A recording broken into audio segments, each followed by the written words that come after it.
بسم الله الرحمن الرحيم والحمد لله رب العالمين اللهم صل وسلم وبارك على نبينا محمد وعلى آله وصحبه أجمعين وبعد. So this is the second session of the second part of the Fiqh Hanbali course.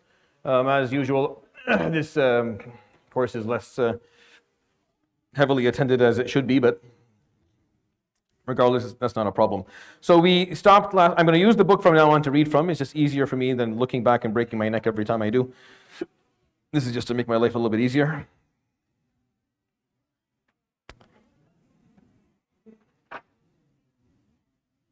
All right, so we stopped. Yes.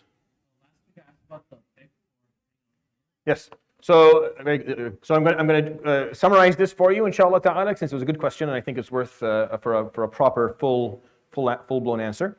So the question was, what is the fiqh of praying on a plane, which is similar to what we had talked about in terms of salat al-musafir or salat ahl al-a'dhar. So if you're on a mount, we pointed out that you shouldn't pray on a mount. The fard, you should stop, but a sunnah, you can pray even if you're not towards the qibla. You can pray on a mount if you are facing the qibla, the fard, but you have to stay facing the qibla the whole time, right? So all these are. So on a plane, if the plane is facing the qibla, or you're able to face the qibla in the plane, then you can pray your prayer, and you do not have to repeat it at all. You can just pray the fajr or dhuhr or asr, jam' or qasr, no problem, as long as you're able to face the qibla.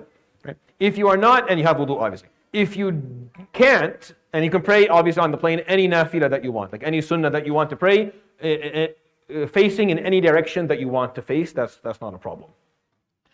If you cannot face the qibla in the plane, like you don't have that option, there's nowhere to pray in the plane is facing the opposite direction of the qibla, you just don't have the option to actually move in that direction, then you pray and you repeat once you land. So you pray within that time, facing whatever direction you have to face, and then you repeat your salah right after you land, right? Now, if... I lost my train of thought. There's one more if here.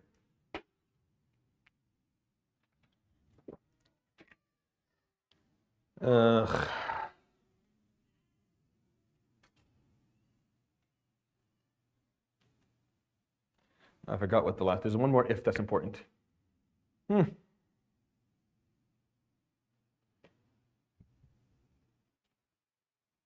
If you can't if you're on a plane and you can't stand up for your first rak'ah, like there's absolutely no way for you to stand up for your first rak'ah, you pray sitting down and then you repeat when you land, even if you're facing the qibla. Even if you're facing the qibla, you have to repeat when you land. So, and this is just like a quick summary of what you do when you're praying on a plane, so that you know what to do. So if you're facing the qibla and you're able to stand for the first rak'ah, like for the first takbiratul ihram, then you can pray and you don't have to repeat. You're good. If you can't face the qibla, or you can't stand up for takbiratul ihram, you pray in whatever fashion you can, and then you repeat those prayers once you land. And then sunnah, you can pray however you want in the plane, facing in any direction that you want to face. Okay, so that answer your question for you? Okay, good.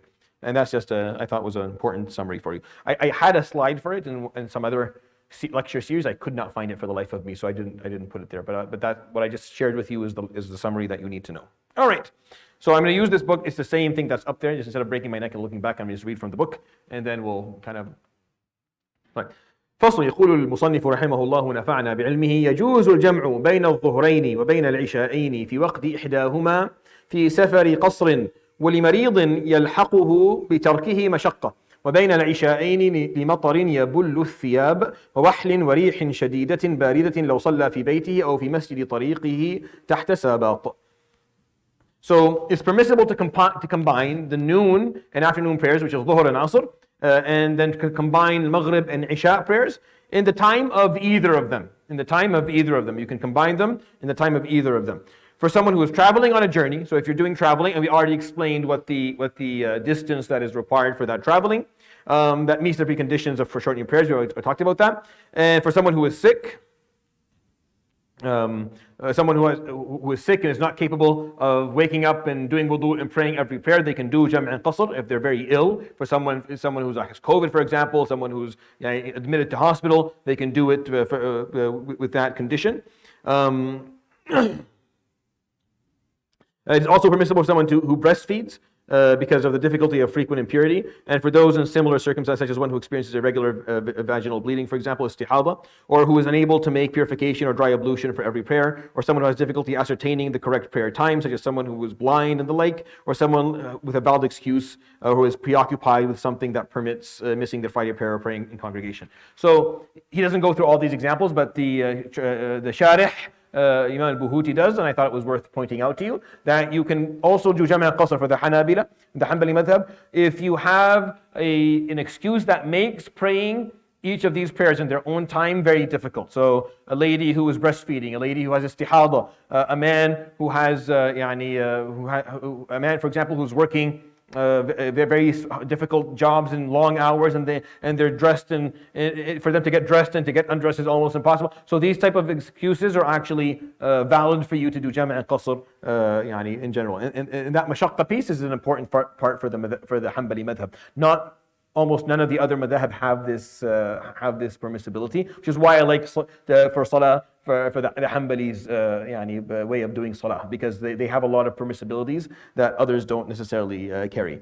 It's also permissible to join Maghrib and Isha when rain soaks clothing and there's hardship and snow, for example, or sleet and ice, and when there's mud or fierce cold wind, as it is here. So whenever there's for example, I usually, if there's black ice, that's what it's called? Black ice, then I think it's worth for people who come for Maghrib to pray Isha right afterwards and then go home, right? Even though I find that most people, most of the time it is not that difficult to make it to the masjid these days, because you're driving cars and because of how we are very well kind of protected. So I always keep Isha at 7:45. But you can, if you're coming from a house and you're walking and it's very bad weather, to pray Maghrib and then to pray Isha right after the masjid. Usually what we do is we have a small quiet jama'ah and send them, and then we pray jama'ah Isha later. But it's permissible for sure when the weather is bad. When you're allowed to combine them, even if he prays in his house or the way to his mosque is covered. So even if you're at your home for the Hanabila, you can combine Maghrib and Isha if the weather outside is very difficult, and that's just that's a rukhsa that they offer that no other madhab offers really. والأفضل فعل الأرفق من تأخير وتقديم. It is best to do whatever is most convenient, delaying to the second time or praying in the first. If they are equally convenient, delaying is better. Praying early is better at Muzdalifah specifically. Delaying is better at Arafah. It is better not to combine prayers anywhere else. It is always a condition for combining prayers that they be prayed in order. So the Hanabila don't allow for the Jam' Taqdeem or Jam' Ta'khir to be prayed except in order. The Shafi'iyya allow for switching the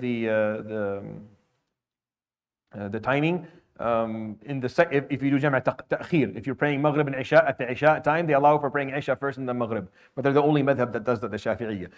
The rest and the Hanabila are amongst them, always require, whether you do Jam' Taqdeem, you're combining in the early prayer or combining in the late prayer, to always pray in the correct sequence. So if you're combining Dhuhr and Asr, in the early in Dhuhr time, you're going to pray Dhuhr then Asr. If you pray in the Asr time, you're going to do Dhuhr then Asr.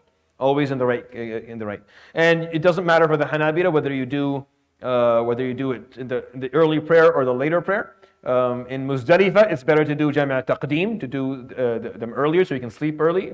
And in Arafah, it's better to do Jam' Ta'khir, right? And then aside from that, it doesn't matter. The Hanabila, they generally say that if it doesn't make a difference to you, then do Jam' Ta'khir, meaning delaying is better. Wallahu a'lam. فإن جمع في وقت الأولى اشترط نية الجمع عند إحرامها ولا يفرق بينهما إلا بمقدار إقامة ووضوء خفيف ويبطل براتبة بينهما وأن يكون العذر موجودا عند افتتاحهما وسلام الأولى. So the three preconditions for combining prayers during the first prayer's time are: number one, you have to intend to join at the beginning of the first prayer. So when if you're going to pray Dhuhr and Asr, you have to make the intention of Jam' when you make Ihram for Dhuhr.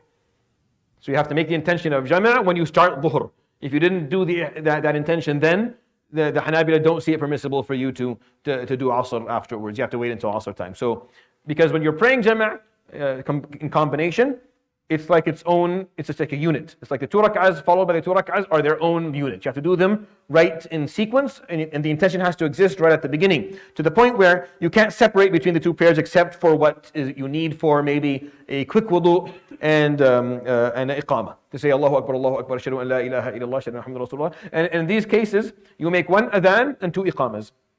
In these cases, if you're going to pray dhuhr and asr, you make 1 adhan, and then you make an iqamah for dhuhr. When you're done dhuhr, you stand up, you make an iqamah, you pray asr. So, yani adhan iqamatain. Right? So that's how you do jama'ah. And you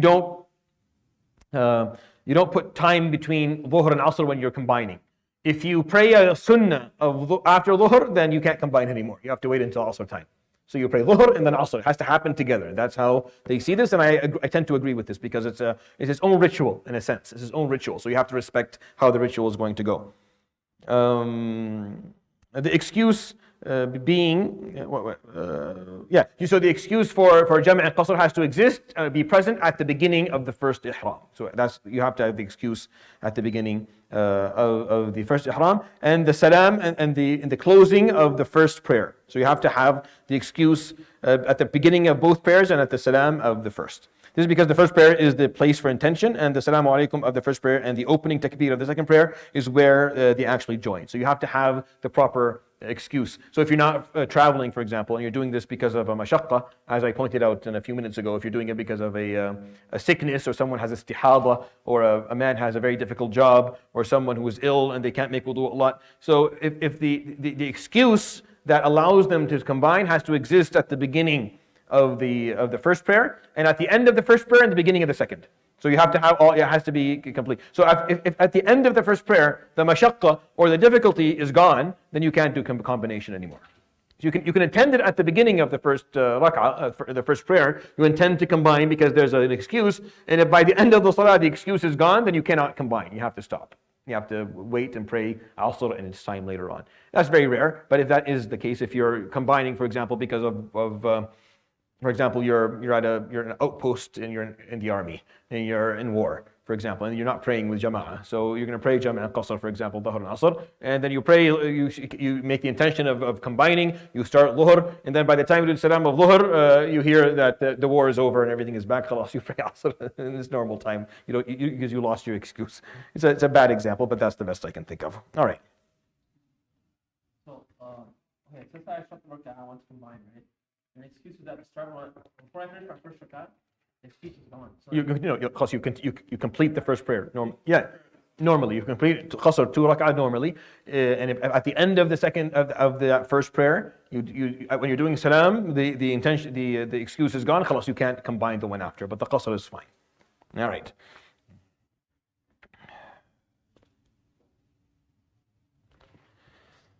Where are we here? So in jama'a fi waqt al-thaniyati, now there's a lot of other extra explanation here that I'm not going to read all of it for you. You're welcome to read it yourself. It's again not the explanation of the metin on top. It's the explanation it's the translation of the explanation of this metin, which is a little bit too much for the purpose of this course, honestly.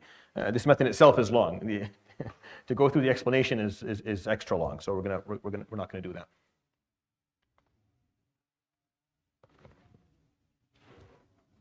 All right. وإن جمع في وقت الثانية اشترط نية الجمع في وقت الأولى إن لم يضق عن فعلها واستمرار العذر إلى دخول وقت الثانية. So if you're going to do a combination of, if you're going to combine prayers in the second prayer, like if you're going to combine Maghrib and Isha in the Isha time, then the first condition is you have to make the intention to combine those prayers at the time of the first prayer. So you have to make the intention during Maghrib that you're going to combine. If you don't make that intention, then you just missed Maghrib. If you didn't make that intention, then you just basically missed Maghrib. Because Maghrib time finished and you didn't pray Maghrib. So you have to, in the time of Maghrib, make the intention, I'm going to combine Maghrib and Isha time. So you have to make the intention at that time. Or else, basically you just missed Maghrib. You just didn't pray it for no reason. Like, why didn't you pray Maghrib? We say, well, I forgot. If you say, no, I'm going to add it to, that's the intention. I mean, you made an intention in your mind that you're going to do it at that time. So you just have to have that in your mind, or else you basically missed Maghrib if you didn't. And the second one is the excuse continuing until the second prayer's time enters. So you have to, your excuse for Jama' has to continue until the second prayer enters. If it doesn't, then it's better to do Jama' taqdeem. It's better to do Jam' taqdeem. So, for example, if you're traveling, as long as you're traveling after Isha adhan, you're fine. As long as you're continuing to travel after the adhan of Isha, then you're fine because your excuse continued into Isha's time, right? So if I'm traveling before Maghrib and Maghrib adhan goes in and I say I'm going to combine Maghrib and Isha, it's fine as long as I'm going to be traveling during Isha's time. If I stop traveling if I got home before Isha started, before the second time started, I have to pray Maghrib before Isha because I wasn't there for the second time. But if I am still traveling after Isha, so if you left Toronto right before Maghrib and you made the intention of doing Jam' and Qasr, combining the prayer in Isha time, and you arrive in because the 401 sucks, and you arrive here well after Isha, so then because you were still traveling during the adhan of the Isha, then the combination is fine. So you're fine to pray Maghrib in the time of Isha. You just can't do Qasr of Isha anymore. For the Hanabila, you just can't do Qasr of Isha anymore. You pray the 4. That's how the Hanabila see it. Now, is there an opinion of allowing the Qasr of Isha when you get home? There is that opinion, and it's a valid one. But I'm just explaining to you what the Hanbalis see, because what they see that once the excuse ends, you pray a full salah. But you're allowed to pray Maghrib. You're not at fault for praying Maghrib in Isha time because you made the intention during Maghrib time and you were traveling during Isha time, so you're fine. All right. وصلاة الخوف صحت عن النبي صلى الله عليه وآله وسلم بصفات كلها جائزة. Did this move or? All right, good. And it is valid to pray the prayer of peril or of fear. And this is usually during war or times of war or times of conflict. And then you're allowed to pray Salat al-Khawf. It has been authenticated from the Prophet ﷺ. He did it in many different ways. All of the ways he did it are fine. There's at least 3 different methods of praying Salat al-Khawf. All those methods are fine. And thankfully he didn't explain them because I wasn't going to explain them to you anyways, even if he did. It's very complicated and I don't see the point of doing it for people who are most likely not going to need it. But you can go back to the Mutawwalat, to the longer books of fiqh, to see the 3 methods of praying Salat al-Khawf, and it's in the Quran as well if you want to read it. ويستحب أن يحمل معه في صلاتها من السلاح ما يدفع به عن نفسه ولا يثقله كسيف ونحوه. It's recommended that one carries a weapon during this prayer to defend themselves as long as it doesn't burden them. Like the recommendation is and it's in the Quran, وَلْيَحْمِلُوا أَسْلِحَتَهُمْ وَخُذُوا حِذْرَكُمْ. So the idea of carrying something with you to defend yourself, as long as it does not burden you and make it difficult for you to pray. You can even carry weapons that have impurities on them. So weapons that are bloody, forgive me. You have them, that's fine. During war, you don't have to say, well, this is a weapon that has najis and it's on me during prayer, that's fine. In Salat al-Khawf, that's not a problem. Okay. Now, moving to Salat al-Jumu'ah. So, تلزم كل ذكر حر مكلف مسلم مستوطن ببناء اسمه واحد ولو تفرق ليس بينه وبين المسجد أكثر من فرسخ. So the Friday prayer is required for every free, legally responsible male Muslim resident in a place with built structures and that has a name. This is how the Shafi'iyya similarly go by it. Meaning you're living in a place that it has a name. Meaning the place that you're living is called something. Because if you're a Bedouin and you just move around, and the area you're living in doesn't have a name, then it's not fard to have Jumu'ah for these people. Fard al-Jumu'ah is you have to be residing in a place that has structures that are built, and this area has a name. Like it's called Mduha, or it's called Kafr Hawar, or it's called London. It's called something. It has to be called something. If it's not called anything, then this area is not considered a place of residence where you would be required to have Jumu'ah. And every free male Muslim is required to do this. So the requirement is upon free male Muslims who are religiously responsible. So they have to be also obviously Muslim. They have to be mentally there. So it's not obligatory upon women. They can obviously attend. The Prophet ﷺ always had women attending Jumu'ah almost all through his life ﷺ, but it's not obligatory upon them to do so. I forgot to move this. Well, that's why I don't do it, because it doesn't listen to me.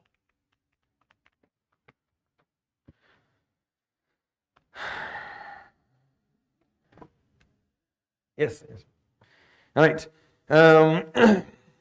Where the distance between him and the mosque, if he lives outside the settled area, is not more than 5 kilometers. So if someone, for example, Now, we don't have that problem here because we all live in cities, large cities, and a lot of masajid in the metropolitans, so this issue doesn't exist anymore. But if there's a city, and there's a masjid in the city, and you're outside the city by more than 5 kilometers, you're not obligated to go and pray Jumu'ah. Like you'll never carry the obligation of Jumu'ah for as long as that's the case, until people build houses beside you, and then that area has a name, and you build your own masjid and you pray in it. And this is because Jumu'ah has a specific goal. Jumu'ah is not just an act of worship. Jumu'ah is an act of an organized community that has leadership. This is what Jumu'ah is. Jumu'ah has always been that, and we just don't seem to respect it that way. Jumu'ah has never just been an act of worship. Because you have dhuhr. That's an act of worship. Pray dhuhr. Ijma' ahlakum, pray dhuhr, jama'ah. And ijma' your friends and pray dhuhr. It's all good. There's a barakah in this. Jumu'ah requires there being a community and some form of organization. Like this is an organized population of people. They belong to a place that has a name, and there's some form of leadership within that city. So they will gather so that they worship together, and they praise Allah, and they talk about whatever it is going to be needed within their organized community. So that's the point of Jumu'ah. So Jumu'ah has always had that in it, and only recently did we stop seeing it that way and just saw it as a spiritual act. And people who are traveling run for Jumu'ah, and they say, why are you running for Jumu'ah? You're traveling. You don't owe Jumu'ah. Just pray 2 rak'ah dhuhr and leave. Nope, you have to pray Jumu'ah. Subhanallah, you're jumping on something that's not wajib alayk, and then you forget sometimes things that are wajib alayk, but you have to attend Jumu'ah when you're traveling. Traveling you're not required to attend Jumu'ah. So just prioritize appropriately. You're not a part of this community. You're not a part of this population. You have no business attending Jumu'ah and taking spots. Honestly, you just pray dhuhr and move on with your stuff. It's not your thing. If you want to attend just because there's barakah and you always wanted to attend in the Masjid al-Haram or in a masjid and listen to a certain sheikh talk, that's fine. But you don't owe this. And the same thing goes for sisters as well. Never put yourself at in any form of disadvantage for attending Jumu'ah. You're not obligated to attend Jumu'ah, like at all. Just make sure that when it comes to the priorities of Islam, you understand what it is that you're prioritized to do, what you're required to do, what you're not required to do. Because once you start prioritizing something you're not required to do, then a lot of the times you end up deprioritizing something you're required to do, and that ends up a problem in how you see things. So Jumu'ah is nice, but you're not required to do it.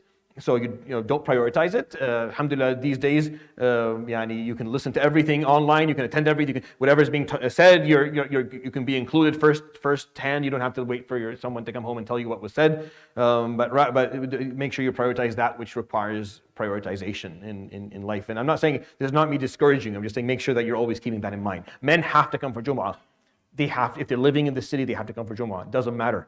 You could be, you have to come for Jumu'ah. There's no good excuse for you not to come for Jumu'ah. Work is, unless you are a surgeon and you're in the surgery, or you have to be doing something there, you absolutely cannot leave what you're doing. Or aside from that, you have to come for Salat al-Jumu'ah. Actually, for men, there are very few excuses that are acceptable. ولا تجب على مسافر سفر قصر ولا عبد. Sorry, I'm reading the wrong one. Okay, sorry. No, am I right place? I'm right place, yeah. ولا تجب على مسافر سفر قصر ولا عبد وامرأة ومن حضرها منهم أجزأته ولم تنعقد به ولم يصح أن يؤم فيها ومن سقطت عنه لعذر وجبت عليه وانعقدت به. So the Friday prayer is not obligatory for someone who's traveling, as I pointed out, someone who for those who lack their freedom. Or for ladies, they don't have to do it. It's not obligatory for them. The Friday prayer suffices whomever of the people who are mentioned attend it. But it's not convened by them. So when you come for Jumu'ah, when a sister comes from Jumu'ah, she gets the ajr of Jumu'ah fully. But if we're going to go, which is going, I think he's going to say this in a moment. Does he say this in a moment?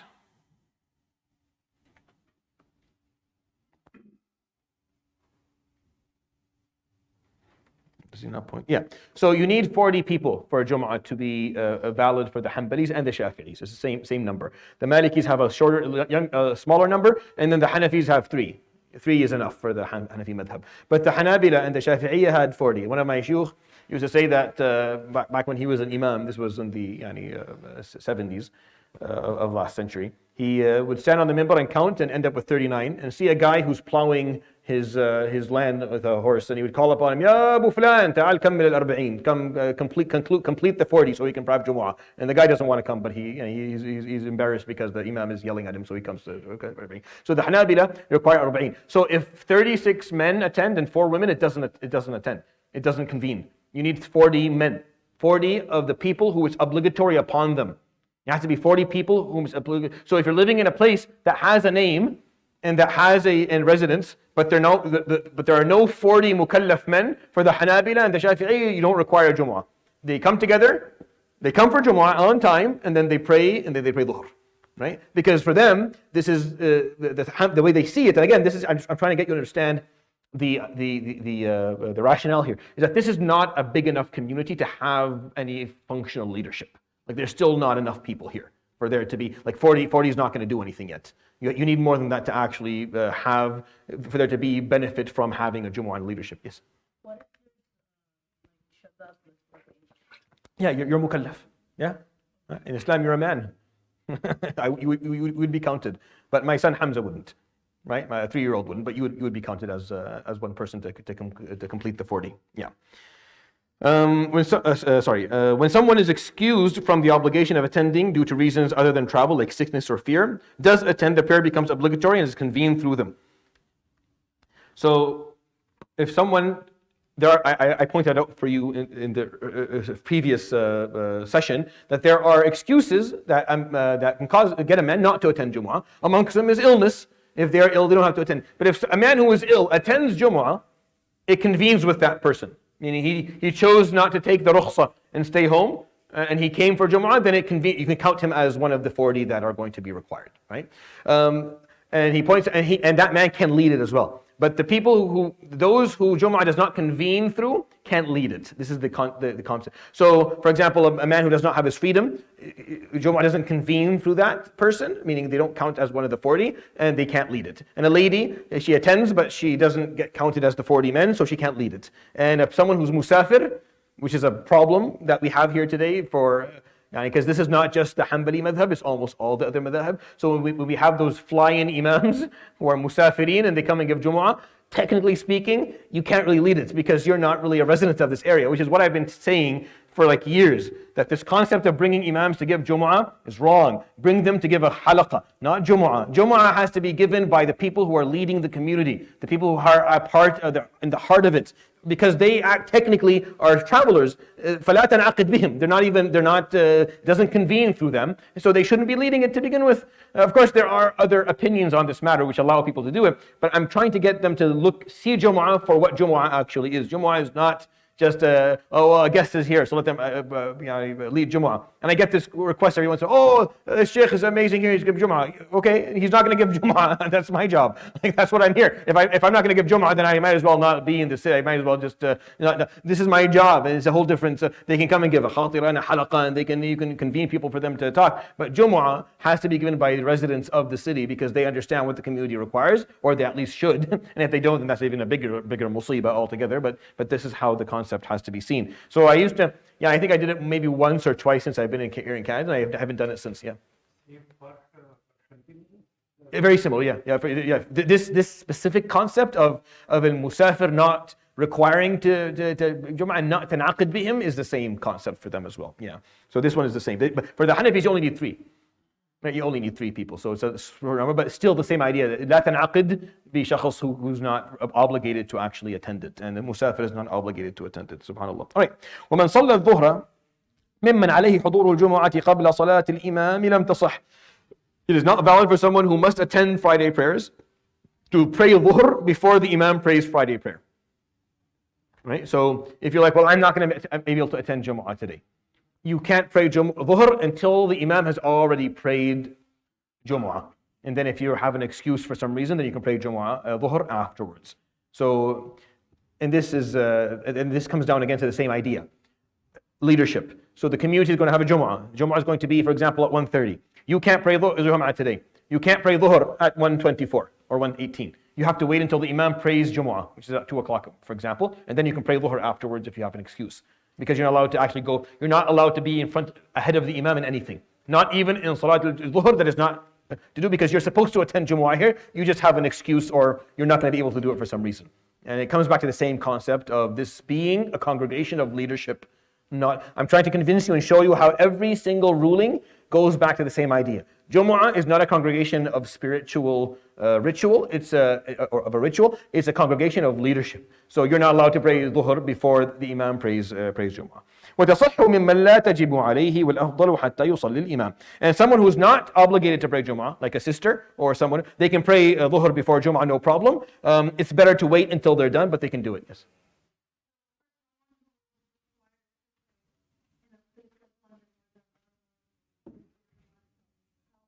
Just any of them. You just choose any of them and pray after. Pray after the earliest, yeah, after the earliest, or whatever one you usually attend is fine. Yeah. It's different here because we're not actually attending to Jumu'ah the way we should. I'm just trying to explain to you how, like, a lot of these rulings aren't going to apply in the city that we're living in just because we don't have the proper setup. ولا يجوز لمن تلزمه. No, this completely stopped. I don't know what happened here, but this doesn't work anymore. ولا يجوز لمن تلزمه السفر في يومها بعد الزوال. It is not permissible for someone who must attend the Friday prayer to travel on Friday after the sun's zenith until praying it. So, if you're going to travel on Friday, and for the Hanbalis, you should travel before Jumu'ah time, or before Dhuhr time, before zenith, before the sun comes right in the middle of the sky, or at least intend to do that point. So, intention of safar suffices, even if you're not necessarily going to be on the road before dhuhr, but you have to have the intention of traveling before dhuhr.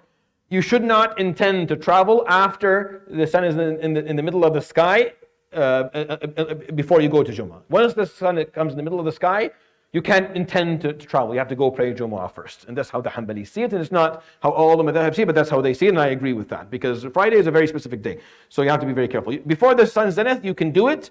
It's considered offensive unless you have a very good excuse for why that's the case. يشترط لصحتها شروط ليس منها إذن الإمام. There are 4 preconditions for the validity of the Friday prayer. The Imam's permission is not one of them. أحدها الوقت وهو أوله أول وقت صلاة العيد وآخره آخر وقت صلاة الظهر فإن خرج وقتها قبل التحريمة صلوا ظهرا وإلا فجمعة. So the first time, the first condition for Jumu'ah is the timing for Jumu'ah. And this is where the Hanbalis have a very specific opinion that's very beneficial and has been proven beneficial for Muslims in London and in North America specifically. So the timing for them, it begins from the beginning of the time of the Eid prayer. So Eid prayer starts from basically طلوع الشمس, or بعد ما تطلع الشمس برمح. So sun comes up at around 6:29. So for the Hanabila, Eid is maybe just after the sun comes up by maybe an hour. So for the Hanabila, Jumu'ah time can start from as early as 8 o'clock. For the Hanabila, you can pray Jumu'ah as early as 8. And it goes until the end of Dhuhr time, right before Asr. Which is the opinion that has been established in this city 30 years ago or so, that allows for us to pray before Jumu'ah time. Is taken from this opinion that I'm reciting for you here. So he gives I'm going to read for you the concept here. So this is because of the statement of Abdullah ibn Saydan. I participated in the Friday prayer with Abu Bakr radiallahu anhu, and his khutbah and prayer were before half of the day had passed. So before the zenith, meaning he attended the khutbah and the salah with Abu Bakr, and it was before the sun came into the middle of the sky. I then participated in it with Umar radiallahu anhu, and his sermon and prayer were until I could say the day has set, meaning it was still it was late. I did not see anyone who criticized or objected to it. And because of the later one, the Malikiya have an opinion. And Daraqutni rahmatullah alayhi is the one who related this hadith. So did Ahmad, who cited it as a piece of evidence, which is why we the Hanabila have this opinion. So its time ends when the time for noon prayer ends, which is right before Asr. And there's no disagreement of this issue amongst the schools of thought. The Malikiya have another opinion, and I think I share this every once in a while. They allow for Jumu'ah to go as far as the timing that exists right before Maghrib. So they allow for it with a darura, if there's a need for that, meaning if the Imam gives permission. So if you read up here, it says here, لَيْسَ مِنْهَا إِذْنُ الْإِمَامِ. He just said that you don't require the Imam's permission for any of these conditions. But for the Malikiya, they allow for Jumu'ah to be done after Dhuhr time ends. So they allow for Jumu'ah to be given after Asr Adhan basically, but that requires the permission of an Imam. or the imam of the city, which we don't have. So we can't really do this, even though I think it would be extremely beneficial if we were able to push this down to basically right before. So the Malikiya actually allow for you to give the khutbah, pray dhuhr, pray asr, and get all that done just before adhan al-maghrib, make adhan al-maghrib and then pray maghrib. They allow for that in Jumu'ah. If there's permission, if there's a need for it, like if the imam declares that there's a benefit of doing this is more beneficial or it's easier, then he can declare that and that can be done. The Hanabila don't allow for that. Hanabila allow for early. They allow for Jumu'ah to start from the time of Salat al-Eid, which is as early as 8 o'clock. So a lot of the students will come and say, we're going to pray, they only give us a time to pray Jumu'ah at 10. Go for it. You have a valid opinion that allows for that with very little any reason for you not to do it. So always let your students and the MSAs know that they can do that. الثاني حضور 40 من أهل وجوبها. The second condition is attendance of 40 people who are required to attend, which I've already shared that with you a few minutes ago. And the third one, we'll read the third one, then we'll go for salah. الثالث أن يكونوا بقرية مستوطنين وتصح فيما قارب البنيان من الصحراء. The third condition is that the congregants are in a settled village. They're living in an area. They're not Bedouins. They're not moving around. They're not scattered out. It is valid to perform near the buildings of a vacant area. So if people are living in the outskirts of a city, so then they're allowed to have their own congregation as long as they're attached to a city. It all comes down to the fiqh of leadership or fiqh of imamah. So the concept of Jumu'ah is leadership. You have to have some established sort of community that has the proper numbers in order for you to have a Jumu'ah. And the person who leads it has to be a person who's resident. So if you look at all these conditions, you understand why we have all these requirements. It's because Jumu'ah is not seen as a ritual. It's not a spiritual act of worship. Dhuhr is that. Jumu'ah is an aspect of leadership of a community, which is why all of these rulings are a little bit different than what we're used to for other prayers. I'll end with that inshallah ta'ala. Next week we'll also run from 8 till Isha. There'll be shorter sessions. And then the week after, we'll start after Isha, because Isha will be around 8:10 or 8:15. So we'll pray Isha and then we'll go from 8:30 to 9:30 and we'll make up for the missed time inshallah after that. So next week we'll continue from 8 till Isha time and then we'll switch it off, or we'll switch it over till after Isha the week after, and I'll send that communication in the classrooms inshallah. Wa sallallahu ala sayyidina Muhammadin wa ala alihi wa sahbihi ajma'in. Jazakumullah khair.